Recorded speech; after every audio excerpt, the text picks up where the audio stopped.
La réponse de Paul est la nôtre. Lors de ma première défense, personne ne m'a aidé, tout le monde m'a quitté. Que cela ne leur soit pas fait. 2 Timothée 4 verset 16. Shalom, amis bien-aimés du Seigneur Jésus-Christ. D'après la lecture d'aujourd'hui, j'ai l'impression que les paroles de Paul laissent entendre que c'est vraiment triste. Paul a été abandonné par ses amis disciples du Christ, qui à cette époque avaient vraiment besoin de leur soutien.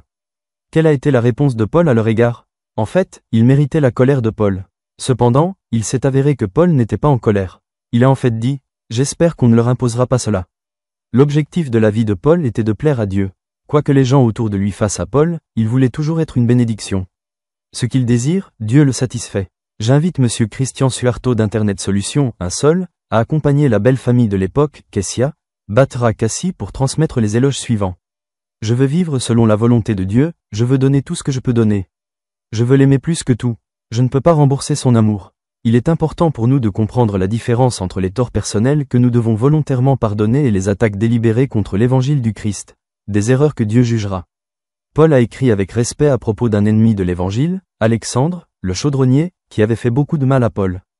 Dieu le récompensera selon ses actes. Méfions-nous d'Alexandre, car il s'est fortement opposé aux enseignements de l'évangile, 2 Timothée 4 versets 14 et 15.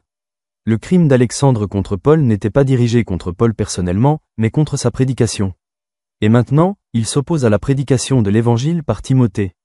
Imitons et illustrons le caractère et l'intégrité du Christ en Paul, face aux obstacles et aux adversaires de l'évangile du Christ prêché dans le monde.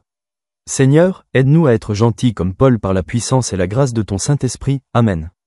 L'inspiration d'aujourd'hui consiste à traiter les erreurs des autres comme nous traitons nos propres erreurs.